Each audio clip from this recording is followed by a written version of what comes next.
jungle kind of gameplay again? Hey, you don't know that. It could be like Kufra EXP, like Yutong in the jungle, for all we know. We're not 100% sure about that one. I'm sweating already, man. Oh, God, this is going to be interesting. But Onic, I think they're going to land on this Lunox at the end of the day, and that's something that, Echo is extremely comfortable. No! Sorry, I was wrong. Moskov once more.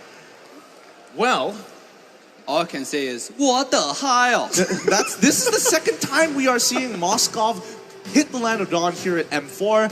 I'm very worried for it. Yes, it can scale really well, and I honestly, when we jump into game, we gotta talk about this matchup in lane and how they're gonna shape that team fight a little bit more, because this will be an interesting concept, especially since there's ways to dodge the Spirit of Destruction as well as getting pushed back and knock into your team. But again, it's a Moskov. Not very often do we see it hit the Land of Dawn for a very solid reason. Moscow into the late game. And Moscow, by the way, have a lot of utility to push the Kufra away. I think that's one of the reasons why they pick Moscow. First, he can rival someone like Carry late game, or one-on-one wise, Moscow is a beast late game. Second of all, it's not a character that can be easily dove. With that being said, we're walking through the game. 5 seconds. All right, let's jump right into this, boys and girls. Game number 2 is about to begin as we hit the Land of Dawn. It's going to be Echo versus Onic. Well, already. That aggression early on, Sanji gonna have to back off here, but still, I mean, kind of what we expect. Now, my biggest question for you here, Dave, is how do you think that matchup in the jungle? The matchup in the jungle, it's Chao versus Hayabusa, right? Hayabusa is not gonna kill a Chao. At the same time, Chao is gonna be kind of hard to kill Hayabusa, right? If Hayabusa didn't want to kill. It's all, I don't think Hayabusa is going to target a Chao, neither Chao probably going to target a Hayabusa in the team fight.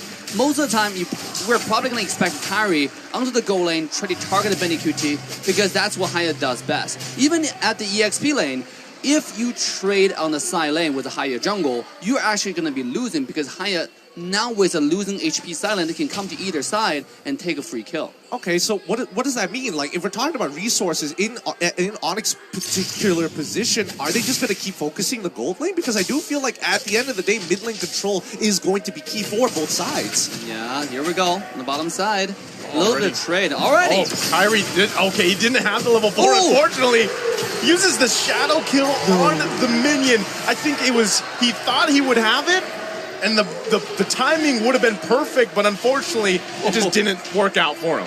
Literally 0.5 second difference there. A literal 0.5 second difference. But so far, just a lot of engagements on that bottom side, and Benny QT kind of struggling in this lane. No, I gotta say, in the early game, you saw how much support Yaoi is giving to the bottom side. Make sure Benny QT have an easy time, because they expected Hayabusa to gank the bottom lane, right? And sure enough, Hayabusa came to the goal lane, visited, unfortunately, a little bit of misplay there and have to dash away. But dude, this already shows you how much focus will be put on the bottom lane. First turtle coming up, and it seems like Team Onic is making the setup. They are just mirroring each other really, really well. A lot of pressure on that top side, but Turtle's being taken by Call TZ. I'm not sure they're going to do anything about it. Yep, Black Dragon form committed. Real world mid lane 2. There's Farson with a feathered airstrike, and Kyrie sweeps in, takes the turtle from the hands of Carl TZ. There's the way of the dragon. They're going to be looking for Keyboy. They push him back further. Flickers out.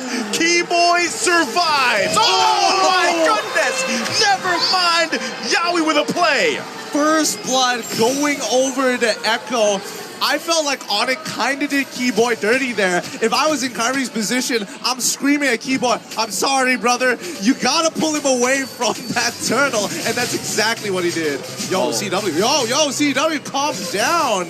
Let's not get into trades without mana here. Oh my god, what an interesting trade over there on the top side. I actually thought Keyboy would get away there, but beautiful play from Yaoi. Despite the respect that Keyboy give to Yaoi in the beginning when we read the quote, it doesn't matter. On the battlefield, it's going to be serious gaming. Not only that, but the fact that Kyrie went in and took that turtle from the hands of Carl TZ, this is kind of what you can expect when the Hayabusa is played. There to go. Carl TZ with the wave. The dragon will be looking for a kill here. Sanji going to be in trouble too. Keyboy still quite low. Yaoi falls. Do they chase in? Sands, though. Benny QT's there. He's going to be unleashing. The damage is there as Sands now falls into the river. I hate it. I hate it when MediCutie does that. It feels like he's baiting his team out, and then all of a sudden it's like, don't worry, I'll get the gold back. I'll make it worth your time. Wow. I always do it. But MediCutie currently ranked first in terms of KDA. Man's got 10.4 KDA. How does he do it? 10 kills per game, right? That's what KDA means, right? That's the ratio. This guy, I mean, if you get 2 deaths, that means you're getting like, what, 20 kills that game? I mean, this is M4 stats right here. It's not even real. Speaking of not real, bottom side. Might be charging up once again. Yawi gonna find Keyboy. Can't get the stun that we was looking for.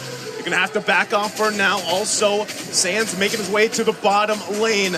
They might be looking for a play here if they can, but Echo Philippines gonna know what's up. They try to retreat here. They know Keyboy might be looking for that divine judgment. They're gonna go ahead and give up part of the turret here. He's gonna get stunned. Yawi could be in trouble. Still gonna focus on it. CW looking to get the turret. They hold on for it now. Spirit not gonna connect here. Yawi now charging up, but the way of the dragon, Kyrie took the turtle again, but eventually goes down, is punished, and on the bottom side, MediCutie and Yawi gonna be in trouble. It's CW with a massive play, and Yawi can't get away from that. As Onic Esports grabs multiple wins cross map. Still gonna be working. Here's Carl Teasy, CW bobbing and weaving. Carl Teasy taking 2 of them, gets stunned. What a play from CW. He's so nuts. He's so hot right now. What an adjustment from hitting MediCutie to switching targets to know that he'll penetrate him perfectly through Yawi to kill MediCutie, outplaying Carl Teasy. What more can you say about CW? What an absolute beast. What an absolute beat. This must be a Moscow dream, a paradise. I mean, like, you don't expect Moscow to do this well. I think this is the second time Moscow got ever picked on the M4 stage, and it did so well, and such a brilliant pick, because we talk about it's the only character that can rival carry in the late game, and it do so well against all the engages coming out from the side of Echo. Now, this character already has so much items. Look at CW, right? He's at 202, and if this scales even further, it's going to be so scary for carry. Let's take a look. Kyrie is ranked first in gold per minute with 773 gold. Just massive achievements here for Onic Esports members. Like you mentioned, it's scary for carry, but hold on, it could be scary for Sanford. He goes in! Sandy able to get CW, but Sanford will go down in the jungle. Kyrie's still on the hunt, but can't find Sanji. Yawi gonna jump in. Do they engage? Keyboy looking for a divine judgment play, but can't find it. They call it off. I'm interesting. I'm surprised Keyboy didn't want to go for the counter engage here, but look at the side lanes right now. Kyrie already has the first initial push, so I'm guessing that they wanted to get a turret off of this. If not, I would have been I don't know. I can't say for sure that they can get the kill onto Yawi there, and there is still flicker from Keyboy, but I doubt the damage was there, so hopefully we'll see something else. Go ahead and pull Carl Teasy here, looking for the kill. He's gonna get out with the Jikundo. Able to survive for now. Turtle is up here. You gotta be crucial how they do this. Everybody having the ultimates here. Sanford does not have that Black Dragon form. He's gotta be careful. The initiation is gonna be there. They're gonna buy some more time. Right now, both pushing and pulling. Kyrie just gonna go grab his buff. All right, so they go for the reset here. Oh man, I really need to know what Sands has in terms of items. How much damage does he really have? And it's only 7 minutes into the game, 20,000 overall team goals. So I'm assuming that it's 1 item and 1 item and a half here? Just an estimate, just an estimate. Here we go. Another 5-on-5 at the turtle. Right now, half health. Carl Teasy trying to get in range. Gotta get the vision. There's the Black Dragon form. Sands responds with the real world manipulation. Yawi goes in. They find Sands. Kyrie on the backside. Carl Teasy quite low. CW finding Carl Teasy. And it's another turtle secured. Yawi has to get out. Kyrie looking for another as he finds Sanford. Wow. Oh, wow. CW, I don't know what to tell you. CW is making Moskov look more and more meta. The more games he plays on it, the longer this game goes. Just pull up the highlight reel. It's CW's game right now. Now, what's the talking point today? We had versatility versus volatility, right? Yep. I mean, look at this. We have Melissa today. We have Moskov today. We have so many different characters showing up that usually doesn't show up today. Oh, here we go, Keyboy. You're going to go ahead and pull Carl Teasy here, but he's quite tanky himself. Not going to go down just yet. Onic Esports, no, but look at the bottom side. Kyrie, 1 versus 2. Make it 3 as Sanji's there. He's going to be taken down as Sanji grabs the kill. but at what cost? That's what I like to say it, right? And I think it's worth it, because if you shut down Benny Qt's farm, stop him more and more, it's only going to make CW farm more. Speaking of that, CW trying to unleash here. Carl T's going to be in trouble. Way the Dragons are trying to disengage. Can't find the kill as he falls. Sanford could be in trouble too, but Sanji helping him disengage. Gets the stun off, and still Onic Esports pressing every part of the map here. Wow, I don't know. CW's micro mechanics are kind of discussing that Spirit of Destruction has a slight bit of a slow, and that was more than enough to slow down Carl TZ so he couldn't close that distance and hit with that third hit of the Jeet Kune Do. But well done all across the board. Onic is feeling it right now, and if they keep up this momentum, Echo is not going to be able to recover. Look at the Moscow attack speed. This guy's putting full attack speed at this point, right? With Inspire, yeah, dude. By the way, for those who did not know, Moscow got a buff where now the penetration is 100% damage, right? And they all proc attack effects. So basically, if Carry stands in the back, he didn't have to target your back line. He had to target your front line. If anyone stands close to their front line, it's going to die. And in this case, you have a front line. You have a Chow, who is kind of like a Fragen in a sense, right? You have a Yu Zhong coming in. So this is just one of the brilliant picks, and now it's only getting scarier as Onic scales into the late game. I mean, not only talking about scaling, but the fact that Kyrie is 3 levels ahead of Carl TZ right now. It is, I mean, you're wondering, was this Cho jungle pick the best decision? And now it's Echo Philippines going to try to push Onic Esports off this Lord. But they know what's going on here. Look at that. The flicker did come in. They find Benny Qt, but he's able to survive for now. Sanford with a massive setup and play on the backside. They're still working for it. Boots there to help out. Looking for a kill himself. Kyrie, though, gets kicked away from Carl TZ. Goes back for the shadow kill. Can he get the kill? Kyrie making things turn around. But now he's the focus as Sanji takes out Kyrie. Another trade, but this time in favor of Echo. Oh man, Sanford survives 1 HP literally, but now Sanji is kind of left out in the open here. Keyboy and Sans respecting Yaoi and Benny Qt. Nicely done. Wow. Trading skills here. Now, I do want to point out, CW get caught in that situation, right? This is not... I just saw the spear fly around. Yeah, same. You scared me a little. Actually, I got scared, a little bit there. But back to what I was saying, yeah, CW, he got caught out a little bit just now, right? Yep. You have to be more careful with his positioning. Yes, Kyrie can find the assassination, but Echo's tightening up their rotation at this point, right? It's a late game team fight.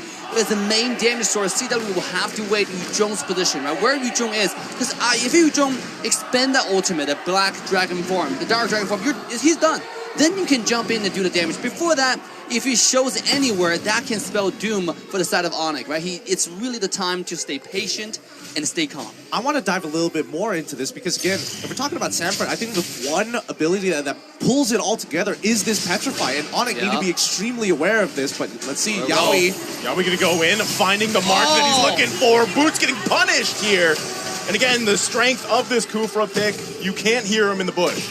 Late game carry. That's what we're talking about. This is actually the Valley game of Watch, right? Yeah. You just can't ignore the carry damage late game. Here we go. The lore fight. This is a 5v4 now with Hayabusa making his way into team fight. The conceal blade gonna come in. They find the Divine Judgment. Sanford, he's so low. Finally gonna take it out. CW unleashing. Can't get the immortality. Gonna miss the spear. But Keyboy falls. Another trade. Onic Esports still holding on for this Lord. Oh my goodness, I can't believe Echo is slowly just playing this war of attrition, etching back at it. CW, this is so dangerous. He's got to be careful here. Sanji there, going to get spotted out. Lord going to go ahead and reset for now, but just look at CW. The attack speed, the damage is massive. Carl TZ's got to respect it too. Got to be careful on his positioning. They also need to wait for Keyboy to make his way here.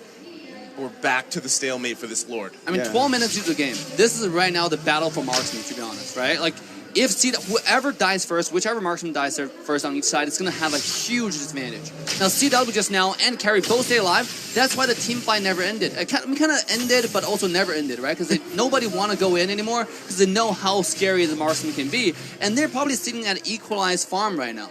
So it all depends on who engaged better and who's with position better. Speaking of position, here we go. Another skirmish coming up. Well, they're going to be hunting still for CW here. They got the vision they needed. Osclon's also picked up by CW.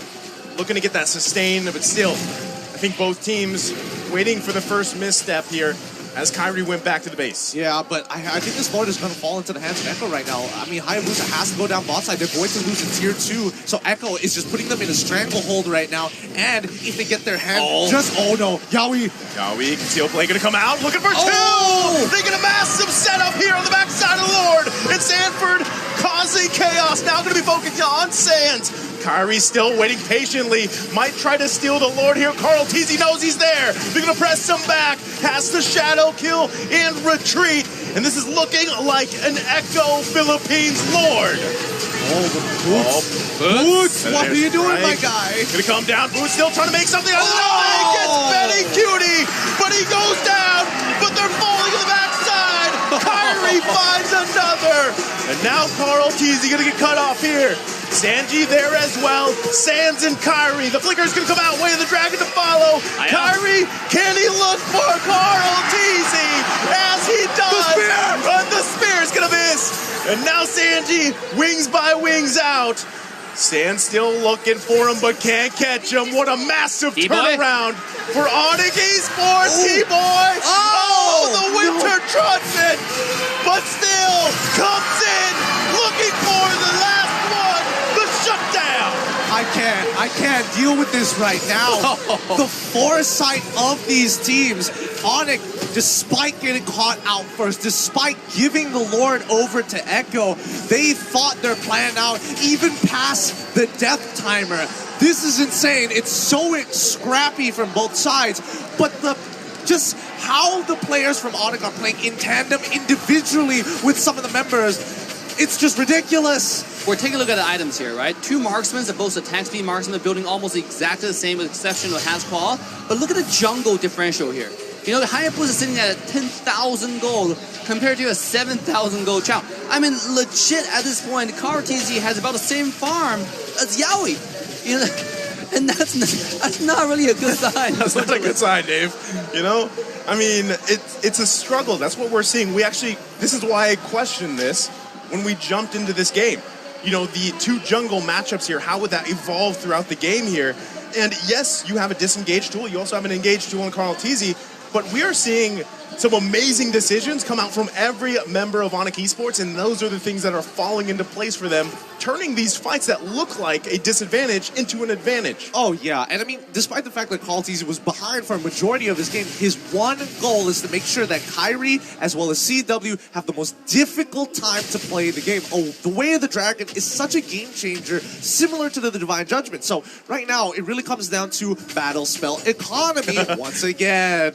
Your favorite. Yeah, man, we're in a recession right now, so it's kind of rough. I mean, it's rough all across the board, but now that we're stabilizing, both sides have really started to reset. They're starting to think a little bit further. How do I bait out a spell, or how am I going to change, not change, but condition my opponent in terms of the way that I use my combinations of abilities? Oh my god, what a stalemate at this point. Even though Echo being pressured all the way to the high ground base, but look at the total gold. There's not too much gold differential, right? I mean, it just shows you probably the gold that's missing on Carl TT is going more to Sanji, going to the middle lane. He's getting a lot of farm. He's 6-1 and 5. The next lore comes up. This is the lore that's determine who will win the game in a lot of ways, right? Unless a lot of people die, but it seems like at this point Onyx are already set up, and they need this win because they need the morale boost to go into the next game. Because if Echo get this is match point, and it seems like Carl TZ is going to be the first one who make a move.